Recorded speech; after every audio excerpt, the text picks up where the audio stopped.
Marks వార్త 4:24.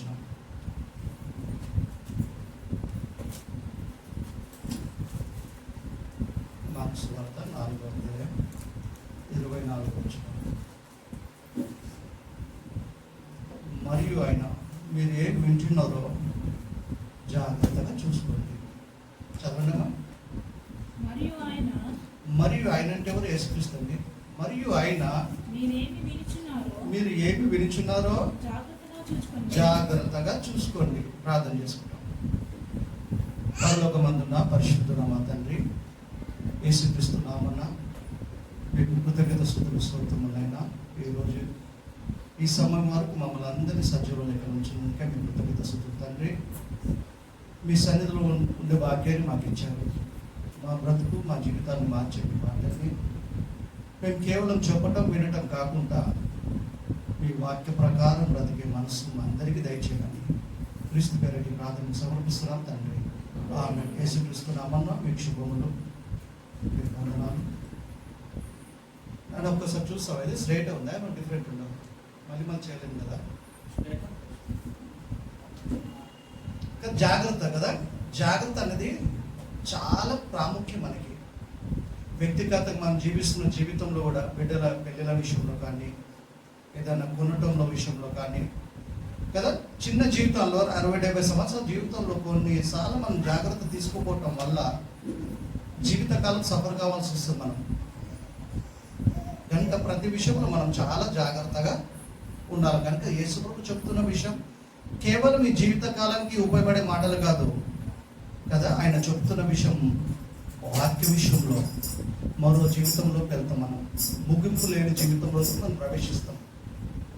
ముగింపు లేని జీవితంలోకి ప్రవేశించాలంటే పని చేయాలి, మనం కష్టపడాలా, హార్డ్ వర్క్ చేయాలా. ఏంటి అంటే వాక్యం మీద శ్రద్ధ పెట్టి వినాలా, వాక్యం మీద మనకి ఆశ ఉండాలా, దేవుడి మీద ప్రేమ ఉండాలా, ఆయన ఆజ్ఞలను ఖచ్చితంగా మనం హృదయపూర్వకంగా గైకొనాలా. మన జీవితంలో మొదటి స్థానాన్ని దేవుడికి ఇవ్వాలి. మనం ఫస్ట్ ప్రిఫరెన్స్ ఆయనకి మాత్రం ఇవ్వాలి మనం. ఎందుకంటే ఆయన చెబుతున్న జాగ్రత్త ఏంటి అంటే, ప్రమాదకరమైన పరిస్థితి మన ఆత్మకు ఉంది కనుక మన పరలోకం మిస్ అయ్యే అవకాశం ఉంది కనుకనే మీరు ఏం వింటున్నారో జాగ్రత్త చూసుకోండి అన్నాడు. అపవాది ఏం చేస్తే ప్రయత్నం చేస్తే ఏంటంటే క్రీస్తులో రాకుండా చేస్తాడు. వస్తే ఏం చేస్తాడంటే వాక్య ప్రకారం ఉండకుండా చేస్తాడు కదా. అన్నిట్లో కల్తీ అయిపోయింది. చివరికి అపవాది బోధనలో కూడా కల్తీ చేసేసింది.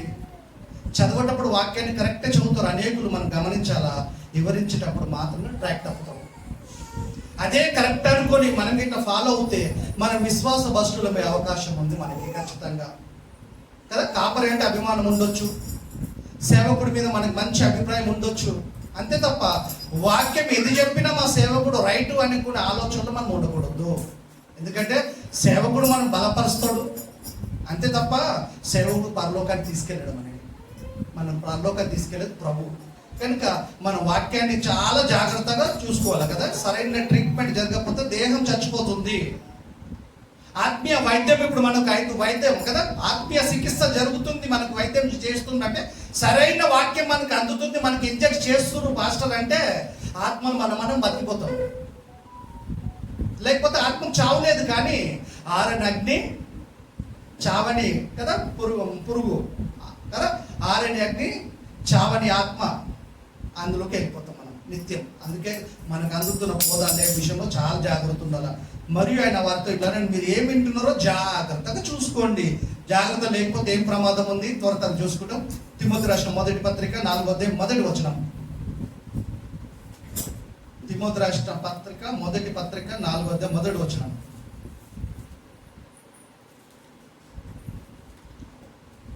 కడవరి దినములలో అయితే కడవరి దినములలో కొందరు, ఆ కాలానికి కొందరు, ఆ పత్రిక రాసినప్పటికి ఇప్పుడు అనేకులైపోయారు కదా. మెడిసిన్ కదా, డూప్లికేట్, లేబుల్ మాత్రం ఒరిజినల్. ఎట్లా తెలిస్తే లేబుల్ చూస్తాం మనం, ఒరిజినల్ అనుకుంటాం. అందుకే పరిశోధించాలని చెప్పి ఎన్నో జాగ్రత్తలు మహానుభావుడు మనం చెప్పిపోయాడు. ఆయన వెళ్ళిన తర్వాత శిష్యులకు కానీ, మొదటి శతకం క్రైస్తవులు కానీ క్రీస్తు వచ్చేంత వరకు ఉన్న క్రైస్తవులకు ఎంత ప్రమాదం ఉందో ముందుగా ఆయనకు తెలుసు కనుకనే చాలా జాగ్రత్త చెప్పాడండి మనకి. మీరేం వింటున్నారో జాగ్రత్త చూసుకోండి, జాగ్రత్త చూసుకోండి, జాగ్రత్త చూసుకోండి. మనకు అన్నిటి మీద ఉంది జాగ్రత్త. తిండి మీద, బట్టల మీద, బతికే బతుకు మీద, సంపాదన మీద, పిల్లల మీద, భర్త మీద, భార్య మీద, ఆ ప్రాపర్టీ మీద ఉంది. దేని మీద మనకి ఎక్కువ చేరదలేదు అంటే మరో లోకానికి తీసుకెళ్తాయి. అసలు వాక్యం మీద చేరదలేదు అనేక మందికి. ఈరోజు ఒక్కొక్కరు బోధ వింటుంటే చాలా ఆశ్చర్యమవుతుంది. ఎందుకు మనం ప్రశ్నిస్తలేరా? ఉసుకపోస్తే రాలకుండా జనాలు ఉన్నారు. అలా జనాలను బట్టి క్యాలిక్యులేషన్ ఏం చేస్తుంది తెలుసా? అక్కడ ఆరాధన జరుగుతుంది, అక్కడనే దేవుడు ఉన్నారు అనుకుంటారు వీళ్ళంతా. జనాలను బట్టి ఎట్లా లెక్క పెడతామని క్యాలిక్యులేషన్ చేస్తాం. చాలా మంది మనకు తెలుసు దేవుడు ఏ పాపమునైనా క్షమిస్తాడు, ఎలాంటి పాపినైనా క్షమిస్తాడని మాత్రమే తెలుసు. దేవుడు క్షమించని పాపాలు కూడా ఉన్నాయి. వాక్యం సరిగ్గా మనకు తెలియకపోతే క్షమాపణ లేని పాపం అపవాది మన చేత చేయిస్తుంది, మనకు తెలియదు. అందుకే యేసు చెప్పాడు జాగ్రత్త, జాగ్రత్త, జాగ్రత్త. మనం కొద్దిగా జాగ్రత్త తీసుకుంటే ఖచ్చితంగా మనకు అర్థమైపోతుంది. ఏం మర్మం లేదు బైబిల్లో, అంత ఓపెన్ చేసేస్తాడు, ఏం బ్లాక్ చేయలేదు ఎక్కడ. చదివితే ఆ జ్ఞానం అందిపోతుంది మనకి. మరి చదువు రాని పరిస్థితి ఏది? చదువు వచ్చిన వారు చదివి వివరించి చెప్పాలి, వాళ్ళు ప్రార్థన చేయాలి. ఎందుకంటే దేవుడికి చదువు వచ్చిన వాళ్ళు కావాలా, చదువు రాని వాళ్ళు కావాలా, పేదవాళ్ళు కావాలా, ఉన్న వాళ్ళు కావాలా, అందరు కావాలి ఆయనకి. అందరూ ఆయన పిల్లలమే. చదవమ్మా. కడవరి దినములలో కొందరు అబద్ధికుల వేషధారణ వలన మోసపరచు ఆత్మల యందు దయ్యముల బోధ, దయ్యముల బోధ, దయ్యం బోధ కాదు, సింగల్ వర్డ్ కాదు, దయ్యముల బోధ. చాలా ఉన్నాయి దయ్యాలు కంటికి కనపడేవి. టార్గెట్ అంత ఏంటి? క్రైస్తవులందరినీ మభ్య పెట్టాలా, మాయ చేయాలా, నరకానికి ఇడ్చుకెళ్ళాలా. దేవుడు టార్గెట్ ఏంది? నా పిల్లలందరూ నా దగ్గరికి రావాలా.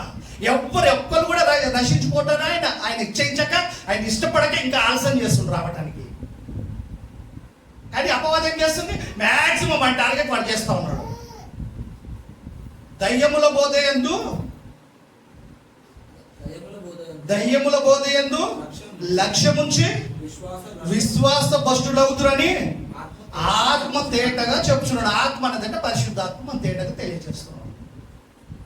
దయ్యముల బోధ యందు కొంతమంది లక్ష్యముంచి మా సేవకుడు చెప్పిందే కరెక్టు, మా అమ్మగారు చెప్పిందే కరెక్టు, ఇంతకాలం సేవ చేసాం, ఇంత మంచి పేరుంది నాకు, ఇంటర్నేషనల్ స్పీకర్ అయినా, అరే ఈయన తప్పేం చెప్తాడు కదా, ఇంత జనాభా వస్తుంది చర్చ్కి, కరెక్ట్ బోధన నాకు, ఈయన తప్పు కాదు, ఆయన రాంగ్ చెప్పినా రైట్ అనుకొని అడ్జస్ట్ అయిపోతారు ఉన్నారు. కడవరి దినంలో కొందరు దయ్యముల బోధ యందు లక్ష్యం ఉంచి విశ్వాస భ్రష్టులం అవుతున్నాం. అంటే సెలెక్ట్ పర్సన్ కాదు, మనం రిజెక్ట్ చేసేస్తాం దేవుడు మనని. నమ్మి బ్యాప్టిజం తీసుకుంటే మన ప్రాసెస్ అయిపోలేదు, చివరి దాకా మన విశ్వాసాన్ని కాపాడుకోవాలి. మనకు అందుతున్న బోధ కరెక్టా కాదా, నేను చేస్తున్న బోధ కరెక్టా కాదా, సేవకుడు కదా వింటున్న విశ్వాసులు కూడా ఇద్దరు జాగ్రత్తలు చూసుకోవాలా. ఎందుకంటే ఇద్దరిని తీసుకెళ్లేది ఈ వాక్యం అండి, క్రీస్తు అండి, పరలోకానికి. అది అర్థం తప్పించబడాలంటే బోధ కరెక్ట్ అందాల మనకి కదా. కాయకూరలు లేకపోతే కదండి, వాడు ఏవి ఇచ్చినా తీసుకోం, ఆలోచిస్తాం మనము. వాటి పెట్టిన వేస్ట్ తీసి మళ్ళీ వేరే తీసుకుంటాం. ఏ వస్తువులైనా అమ్మేవాడు మనకి ఇచ్చేటి మనం కొనము, మనమే తీసేసుకుంటాం. ఎందుకంటే నమ్మకం లేదు, నచ్చము, సాటిస్ఫాక్షన్ కాము. మళ్ళీ బోధ విషయంలో ఎందుకు అడ్జస్ట్ అవుతున్నాం మనము? ఏది అందినా పర్లేదా? అన్ని రోగాలకు ఒకటే మందు దీంతో తీసుమల్లాగా ఏది బోధ అయినా రైట్ అన్నా కాదు కదా. మనకు అందరూ కరెక్ట్ తెలియాలి, చాలా మందికి తెలియకుంటున్నారు కదా. మొన్న భాషల విషయం మాట్లాడినందుకు నాకు తెలిసిన వాళ్ళ గ్రూప్లకే వెళ్ళిపోయారు.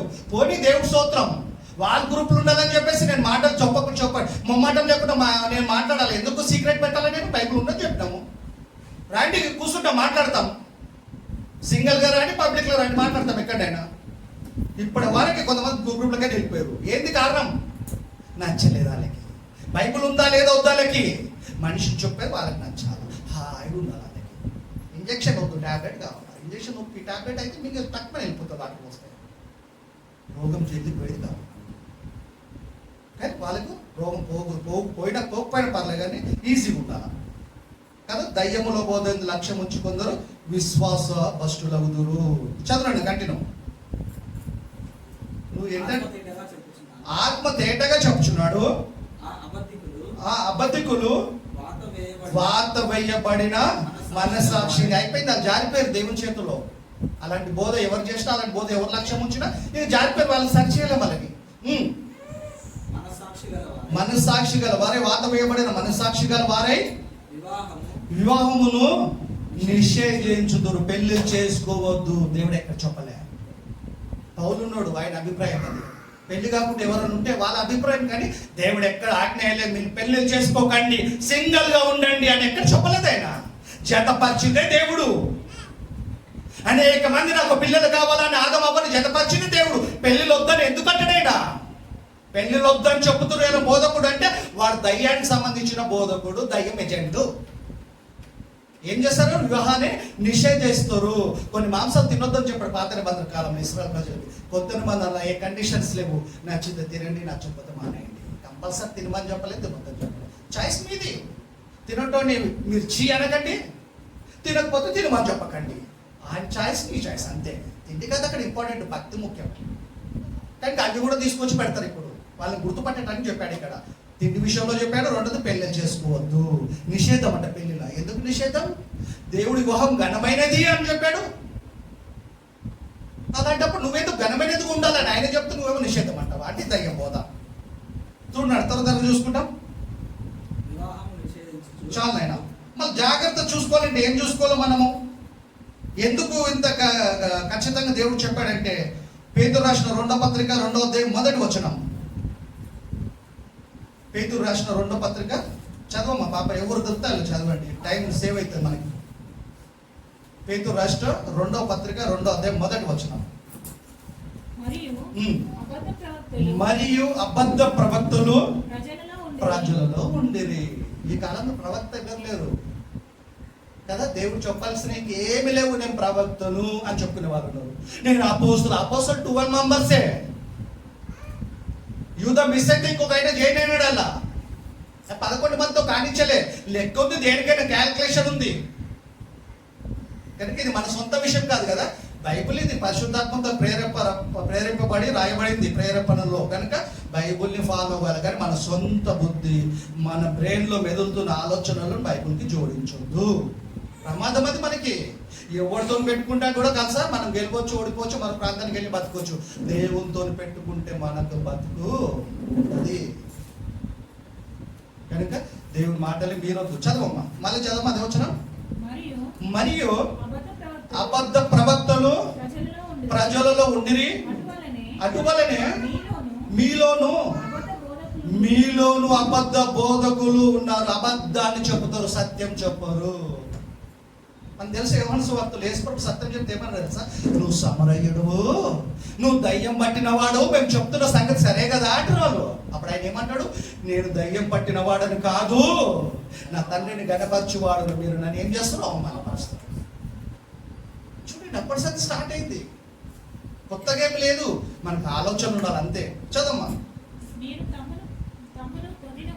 తమను కొనిన ప్రభును రక్తాన్ని కార్చి రక్తాన్ని పెట్టి కదా చచ్చిపోయి నరకానికి పోవాల్సిన మనని ప్రపంచ ప్రజలందరినీ కొనడానికి గొప్ప త్యాగం చేశాడు ఆయన. పాపాలన్నీ క్షమించి నరక శిక్షణ మన మీద పడకుండా అందరి శిక్ష ప్రపంచ ప్రజలందరూ ఆయన భరించి ఆయన అంగీకరిస్తే ఆ రక్షణ మనకు అప్లై అవుతుంది. అందరిది భరించాలి కనుక అందరికి వర్తిస్తుందని కాదు. ఆయన అంగీకరించి నమ్మి బ్యాప్టిజం తీసుకుంటే మనకు అప్లై అవుతుంది. ప్రాణం పెట్టిన యేసుక్రీస్తు పేరు కూడా సంఘాన్ని పెట్టట్లేదు తెలుసా మీకు? రకరకాల పేర్లు పెట్టేసుకుంటారు. లాస్ట్ టైం మనం మాట్లాడుకున్నాం. సిరిసైన గుర్తింపు ఐడెంటిఫై ఏంటంటే తలతోనే మనం గుర్తుపట్టేది. ఆయన పిలవట్లేదండి, ఆ పేరుతో పిలవట్లేదు అంటే యేసును గనపరచట్లేదు, ప్రాణం పెట్టిన ఆయనను గనపరచట్లేదు, రెస్పెక్ట్ ఇవ్వట్లేదు. చూడండి, ఇక పరలోకం ఎట్లా దొరుకుతుంది వీళ్ళకి? చదవమ్మా. వీళ్ళు తమ కొనిన ప్రభువును కూడా విసర్జించేస్తున్నారు. పట్టించుకుంటున్నారు. టేక్ ఇట్ ఈజీ అంటున్నారు. నిర్లక్ష్యం చేస్తున్నారు. అంటే వాక్యాన్ని నిర్లక్ష్యం చేస్తున్నారు, ప్రభువుని నిర్లక్ష్యం చేస్తున్నారు. ఏదో ప్రభు పేరు ఉచ్చరించి నిర్లక్ష్యం చేయటం కాదు. వాక్యాన్ని నిర్లక్ష్యం చేస్తున్నారు, ప్రభు నిర్లక్ష్యం చేస్తున్నారు. చదవమ్మా. తమకు తామే శీఘ్రముగా, శీఘ్రం అంటే ఫాస్ట్గా నాశనం కలగ చేసుకుంటున్నారు. తమకు తామైతే పర్లేదు, ఆ బోధ ఇంటున్న వాళ్ళందరూ పోతారు. వీడు పోతూ అలా లాక్కెళ్తాడు. అందుకే బోధించే బోధకుడు వింటున్న విశ్వాసం చాలా జాగ్రత్తగా ఆలోచిస్తే ఆ లోకాన్ని, ఆ జీవితాన్ని స్వతంత్రించుకుంటాం. మనం కేవలం నమ్మినాం కదా, గుడ్డుకుంటే అన్ని విషయంలో గుడ్డుకుంటాము. బైబిల్ విషయం చెప్పచ్చు గుడ్డుతారు. చదవము. నాశనం కలుగజేసుకొనొచ్చు, నాశనకరమగు భిన్నాభిప్రాయములను సీక్రెట్ ఇళ్ళలో కూడిక పెడితే ఈ మధ్య సెవెంత్ డే అనేటోళ్ళు, జెహోవా వీక్నెస్ అనేటోళ్ళు, యావే సమాజం అనేవాళ్ళు, తల్లి సంఘం అనేవాళ్ళు కొంతమంది తిరుగుతుర్రు. తెలియకుండా సంఘ సభ్యులను డైవర్ట్ చేసి ఇళ్ళలో వీళ్ళు ఏదో ప్రార్థన కదా, సేవకుడు కదా, పాపం తల్లులు అక్కలు ఏం చేస్తారంటే బైబిల్ పట్టుకుని వెళ్ళిపోతున్నారు. వాళ్ళు ఏం చేస్తారు, లేని అన్ని రహస్యంగా సీక్రెట్గా బోధిస్తారు. చివరికి కాపర్ పోనిస్తలేరు. అట్లా కొంతమంది గుంపులు. కనుక ఈ విషయంలో చాలా మనం జాగ్రత్త ఉండాలా. సేవకుడే కాదు, విశ్వాసం కూడా మనం చాలా జాగ్రత్త ఉండాలి. బోధ ఏంటి, ఏమందుతుంది మనకి? చదవమ్మా. భిన్నాభిప్రాయములను రహస్యముగా బోధించుదు. రహస్యంగా సీక్రెట్ గా బోధిస్తారంట వీళ్ళు. చదవమ్మా. మరియు అనేకులు వారి పోకిరి చేష్టల వలన అనుసరించి ఫాలో అవుతారంట. దానికి ఫాలో అవుతారంట. ఎంజాయ్మెంట్ ఉంటుంది, బాగా లొల్లి ఉంటాడా, పెద్ద మ్యూజిక్ ఉంటే బాగుంటుంది. వాళ్ళకి వాక్యం చెప్తే పోరండి కదా, మంచిగా అడ్వర్టైజ్మెంట్ లాగా ఉండే ప్రోగ్రాంలు ఉంటే ఎంటర్టైన్మెంట్ ఉంటే పోతారండి. అనుసరించి నడుస్తురు. వీరిని బట్టి సత్య మార్గము దూషింపబడును. వారు అధిక లోపులై కల్పన వాక్యం, కల్పనే కావాల, కల్తీ బోధ కావాలి వీళ్ళకి కదా. ప్యూర్ వద్దు కదా, మీరు తినే పదార్థాలు, తాగే పదార్థం మాత్రం ప్యూర్ కావాలా. వాక్యం మాత్రం ఏం కావాలా, కల్తీ లేని చెప్పాలా. రాత్రి నాకు దేవుడు చెప్పాడండి, అయిపోయా బాగుంటుంది. అమ్మో, అమ్మగారితో దేవుడు మాట్లాడినంట, అయ్యగారితో దేవుడు మాట్లాడి చేతులు కట్టుకుంటారు, అధికమైన ఏం చూపెడతారు. అన్ని అబద్ధాలు అవి. దేవుడు ఎందుకు మాట్లాడతాడు? దేవుడు మాట్లాడే కాలం అయిపోయింది. వాక్యం చదువుతున్నాం అంటే ఆయన మాట్లాడు, వాక్యం వింటున్నాం అంటే ఆయన మాట్లాడుతుంది. ఇంకా ప్రత్యేకంగా మాట్లాడేది స్పెషల్ ఏం లేదు మనలో. చదువుమా. కల్పన వాక్యములను చెప్పుచు మీ వలన లాభము సంపాదించుకుంటారు. ఫైనాన్స్ ఎక్కువ, దాని మీద కాన్సెప్ట్ అంతా వెళ్ది. ధనవంతుడు పరలోక రాజ్యం పోడు అని నేను అంత ఖచ్చితంగా చెప్పిన తర్వాత కూడా తరిగని ఆస్తులు నేను సేవకులకి కొంతమందికి తెలుసు. మనకి వాళ్ళ పేర్లను వచ్చి తెలియదు. వాక్యం వల్ల వాళ్ళకి పెరిగిపోతున్నాయి ఇట్లా మొత్తం వాళ్ళ ఆస్తులు. సోషల్ వర్క్ ఏమని చేస్తున్నా తక్కువ, తరగని ఆస్తి. ధనవంతుడు పరలోక రాజ్యం పోడు అంటే వీళ్ళు లాభం సంపాదించుకుంటారు. జస్ట్ వాక్యమే కాదు, వేరే వస్తువులు కూడా అమ్ముతున్నారు అక్కడ. బిజినెస్, ప్రార్థన స్థలంలో, అదే సరౌండర్లో, అదే మైదానంలో ఏం చేస్తారు, వేరే వస్తువులు కూడా అమ్ముతున్నారు బిజినెస్ లాగా. అంటే ఏంది సేవన, బిజినెస్ అనేది అర్థం కాకుంటుంది వాళ్ళది. చదువుమా. మీ వల్ల ఏం చేస్తారు, లాభము సంపాదించుకుందరు, లాభం సంపాదించుకుంటారు. నిజమైన సేవకుడైతే విశ్వాసులను నిజంగా ప్రేమిస్తే కరెక్ట్ బోధ బోధిస్తూ దాంతో పాటు తన విశ్వాసం పరలోకాన్ని తీసుకెళ్ళాలి. అది నిజమైన ప్రేమ, నిజమైన విశ్వాసం. సేవకుడు ప్రేమ, విశ్వాసులు ప్రేమించటం, విశ్వాసులు కూడా సేమ్ టైం సేవకుని ప్రేమించాల. అది కాకుండా కల్పన కథలు ఏమేమో ఎవరు చెప్పినా బైబిల్లోనే చూసుకోవాలా. నా ప్రాపర్టీ ఉంది, అమ్మేస్తున్నా, డాక్యుమెంట్ ఉంది, చూడమన్నా ఎవరి మీద ఏం రాశారు, ఎంత అమౌంట్ రాశారు, ఏ డేట్ రాశారు, ఎవరు సంతకం ఉంది చూడమా. పర్లేదు సార్ నేను సంతకం పెడతా అంటమా అనం. చదువు రాకపోయినా చదువు వచ్చిన వాళ్ళకి, నమ్మకమైన వాళ్ళ దగ్గరికి ఆ పేపర్ డాక్యుమెంట్ తీసుకెళ్ళి చూపెడతాం. మళ్ళీ ఈ విషయం ఎందుకు లేదు చేద్దాం, ఏమైతుందో వాక్యం కదా, ఆయన కరెక్ట్ చెప్పుకుంటే లేక పోతాం. పోయిన తర్వాత ఏం లేదు, అవకాశం మారడానికి ఇప్పుడే ఉంది, దిద్దుకోవడానికి ఇప్పుడే అవకాశం ఉంది. నరకాన్ని జాగ్రత్త కథం క్లోజ్. మళ్ళా క్షమాపణ లేదు, మళ్ళీ అక్కడికే మళ్ళీ బయటికి తీసుకురాడు ప్రభు. ఇప్పుడే దయగలవాడు, ఇప్పుడే కనికరం గలవాడు. పెద్దలంటే ముద్దు వచ్చినప్పుడు సంఘకి ఎక్కాలని కదా, ఆయన అవకాశం ఇచ్చినప్పుడే దిద్దుకోవాలి. అవకాశం దాటిపోతే గొర్రె పిల్ల వంటి వాడు కాదు, ఇప్పుడు గోధుమ సింహం. నో దయ, కనికరం, క్షమాపణ ఏముండదు. అందుకే చాలా జాగ్రత్త ఉండాలి బోధ విషయంలో. మనం చూడమ్మా, జాగ్రత్త అంటే ఏం చేయాలి మనం? యెషయా గ్రంథం 34:16 వచ్చిన ఒకటే సెంటెన్స్ అన్నది. యెషయా గ్రంథం 34:16.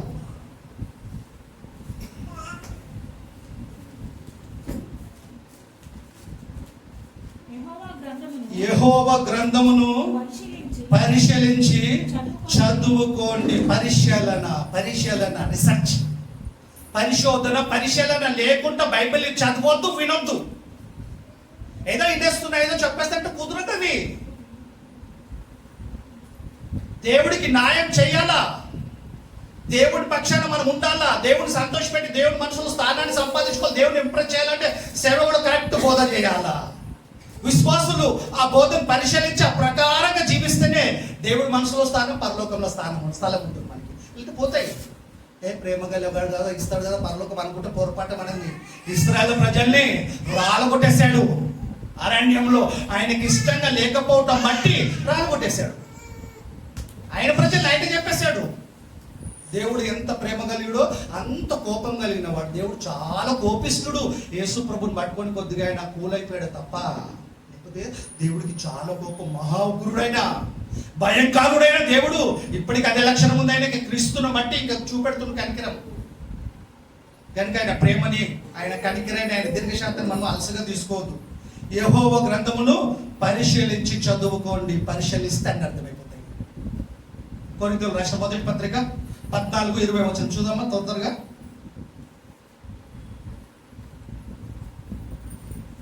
14:20.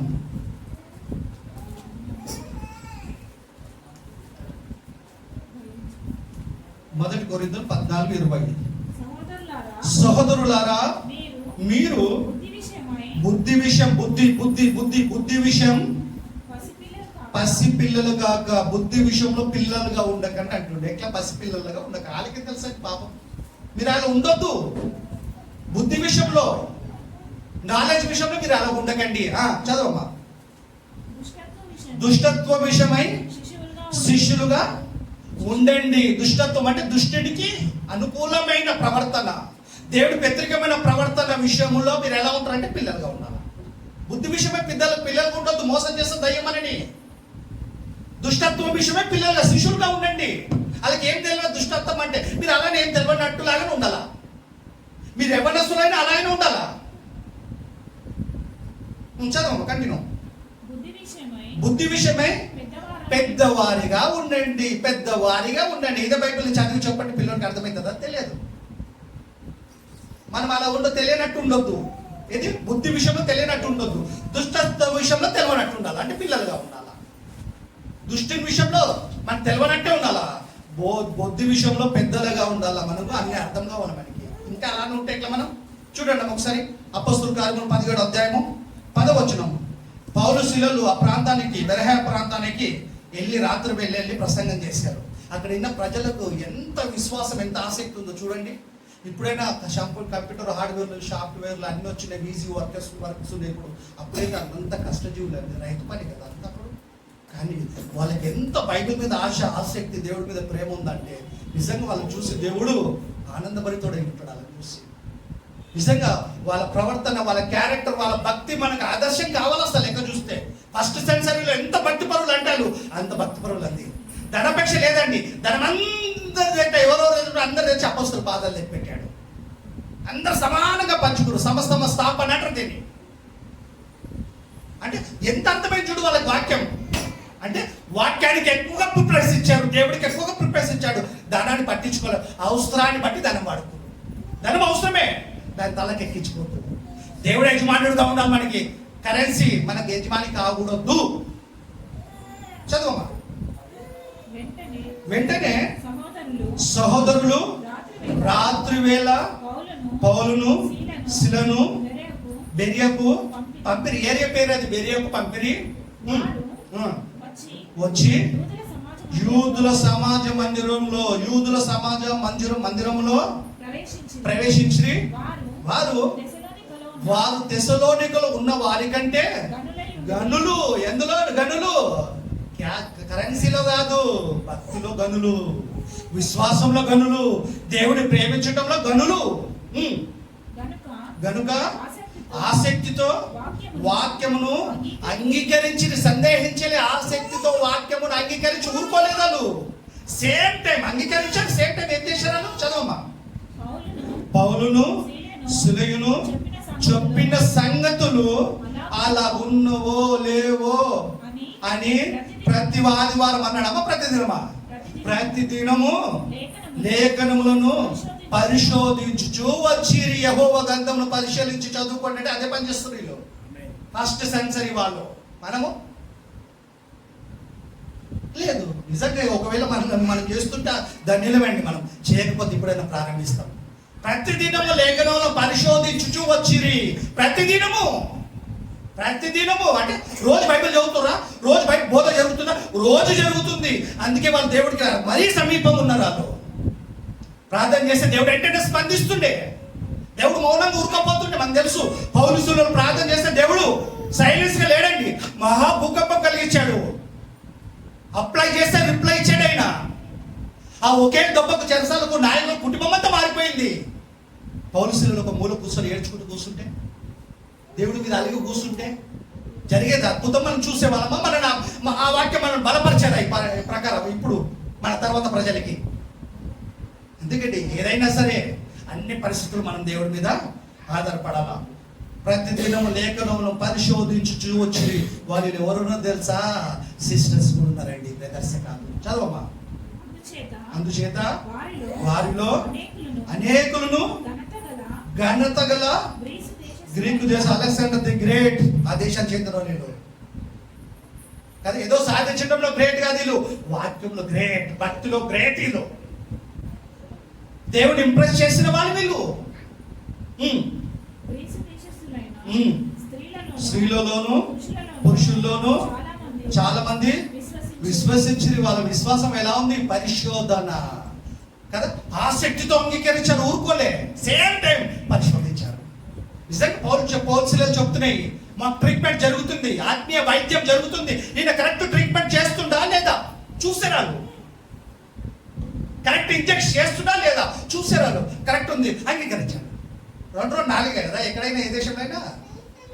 3 అంటే పరిశోధన. మనం కదా వాదన పెట్టుకోవాలా, కనుక బైబిల్ని ఖచ్చితంగా పరిశోధించుకోవాలి. చూస్తాం ఇప్పుడు పాపక్షమార్పణ లేని పాపం ఏంటో మనకి అపవాది. నిజంగా ఈ విషయం చాలా మనం జాగ్రత్త ఉండకపోతే చాలా నష్టం అండి. దేవుడు ఇంకా మనం చంపకుండా సజీవం ఉంచాడంటే ఈ వాక్యం వినటానికేనేమో మనకి.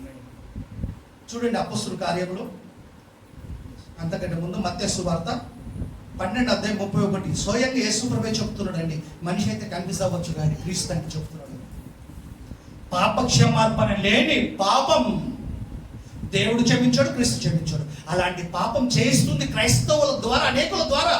మనం పరిశీలిస్తే తెలిసిపోతుంది మనకి. ఒకవేళ అదే గుంపులో గిట్లుంటే ఇప్పుడే డైవర్ట్ అయిపోతాం, పక్కన వచ్చేస్తాం మనం. చదవమ్మా. కాబట్టి నేను మీతో చెప్పినది ఏమనగా మనుషులు చేయు ప్రతి పాపమును దూషణయు వారికి క్షమింపబడును. మనుషుడు చేసు ప్రతి పాపానికి, ప్రతి దూషణకి క్షమార్పణ ఉంది. చేయమని కాదు అక్కడ అర్థం, చేస్తే క్షమార్పణ ఉంది. ఉందా? ఉంది. ఓకే చదవమ్మా. కానీ ఆత్మ విషయమై దూషణకును పాప క్షమార్పణ లేదు. అంటే పరిశుద్ధాత్మకు దూషిస్తే పాప క్షమార్పణ లేదు. మనిషి కుమారుడు అంటే యేసు ప్రభుకు, యేసు ప్రభుకు మనిషి కుమారుడికి విరోధముగా మాట్లాడిన వానికి పాప క్షమార్పణ కలదు. కానీ పరిశుద్ధాత్మకు విరోధముగా మాట్లాడు వాడికి ఈ యుగమందైనను రాబో యుగమందైనను పాప క్షమార్పణ లేదు. ఎంత భయంకరం చూడండి. పాపుల రక్షకుడు కదా, ప్రపంచ ప్రజలందరినీ రక్షించడానికి వచ్చిన మహానుభావుడు చెప్తున్న మాట అనేది. అవునండి,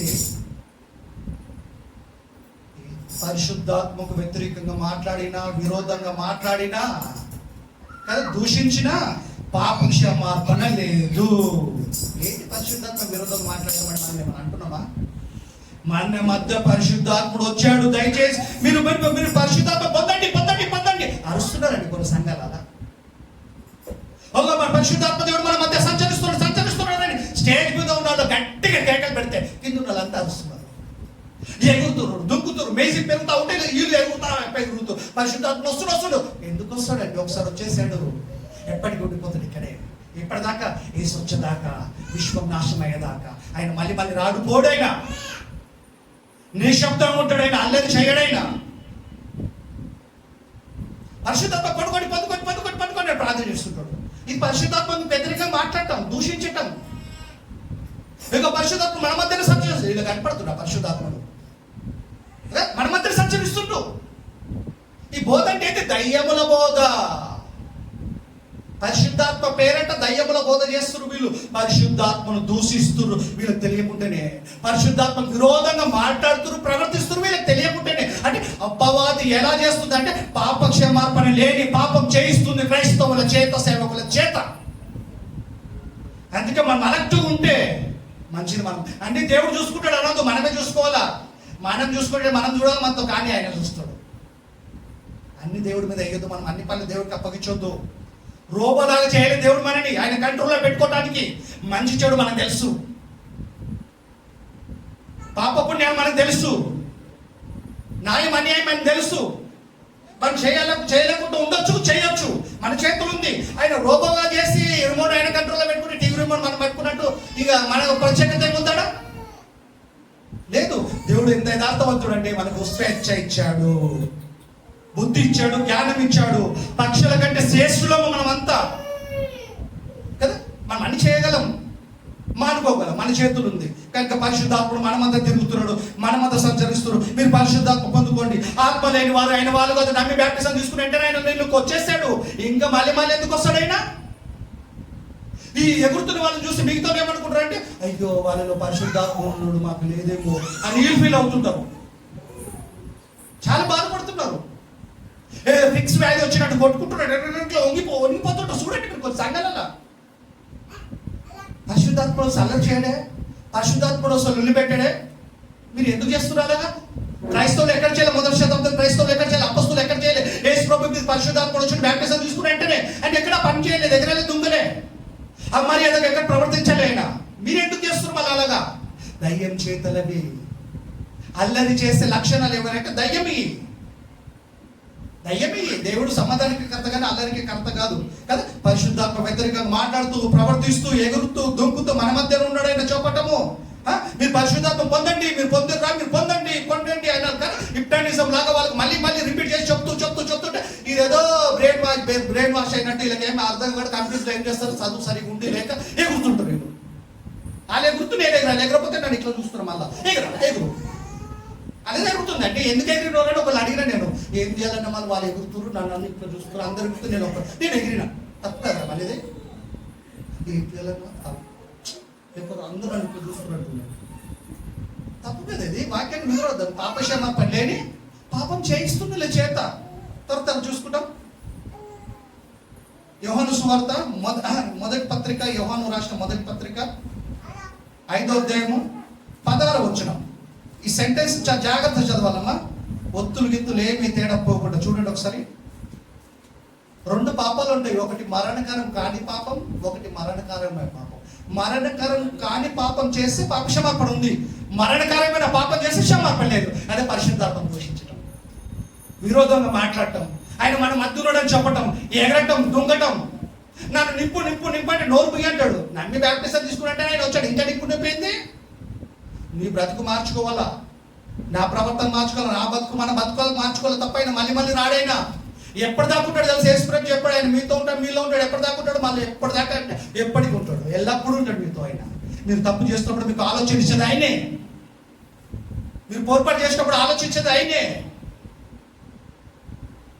కదా. నువ్వు వాక్యానుసారంగా ప్రవర్తించట్లేదని నీకు ప్రేరేపించట్లని ఆయనే మనం గుర్తించాం. ఆడు ప్రేరేపిస్తాడు. ఏ ప్రేరేపిస్తాడు సార్? పాపం చేయనుడు ఎవడు బ్రదర్? పాపం చేయని సిస్టర్ ఎవరు సిస్టర్? అంత సాధ్యమవుతుంది ఎవరికైనా ఉండటం? ఏమైతుంది? ఈ ఒక్కసారి ఏమైనా క్షమిస్తాడైనా? అవునా? అట్లా చేస్తాడు వాడు. చదవమ్మా. యోహాను రాసిన మొదటి పత్రిక 5వ అధ్యాయం 16వ వచనం. తన సహోదరుడు, ఇప్పుడు నేనే అనుకో, తన సహోదరుడు నేనే మరణకరం కాని పాపం చేసిన, ఈ సహోదరుడు ఏం చేస్తాడు బ్రదర్? చెప్పండి బ్రదర్. నా విషయంలో ప్రార్థన చేస్తాడు. ఆయనకి ఎవరికి? దేవుడికి. సహోదరుడు ఈ విధంగా చేశాడంటే క్షమిస్తాడు ఆయన. చదవ మళ్ళా మాట, అదే మాట. తన సహోదరుడు మరణకరము కాని మరణకరం కాని పాపము చేయగా ఎవడైనను చూచిన ఎడల ఇతడు వేడుకొనును. అతన్ని బట్టి దేవుడు మరణకరం కాని పాపము చేసిన వానిని జీవము దయచేయను అన్నట్టు మనకి క్షమాపణ ఉంది. ఎవరో క్షమాపణ ఉంది? యేసు వ్యతిరేకంగా మాట్లాడిన క్షమాపణ ఉంది మనుష్య కుమారుడికి. తెలుసో తెలియక తప్పు చేసిన క్షమాపణ ఉంది, పాపం చేసిన క్షమాపణ ఉంది. మరి దేనికి క్షమాపణ లేదు? పరిశుద్ధాత్మ దూషించు వాడికి, పరిశుద్ధాత్మ విరోధంగా మాట్లాడు వాడికి క్షమాపణ లేదు. మరణకరం కాని పాపాలు ఇవి. యేసు వ్యతిరేకంగా మాట్లాడటం, ఇంకేదో పాపం చేయటం, ఇంకేదో తప్పు చేయటం, ఇంకేదో దొంగతనం చేసిన అబద్ధం మొత్తం మరణకరం కాని పాపాలు ఇవన్నీ. వీటికి క్షమాపణ ఉంది. అట్లా చెప్పి చేసుకుంటూ పోని కాదు దాని అర్థం. ఒప్పుకొని విడిచిపెట్టాలి, చేయొద్దు కదా. వ్యత్యాసం చెబుతుంటే అక్కడ చేయమని కాదు, మనం చేయొద్దని. నెక్స్ట్ అమ్మా, మరణకారమైన మీరు ఈ వ్యత్యాసం గమనించాలా. మరణకారం కాని పాపం, మరణకారమైన పాపం.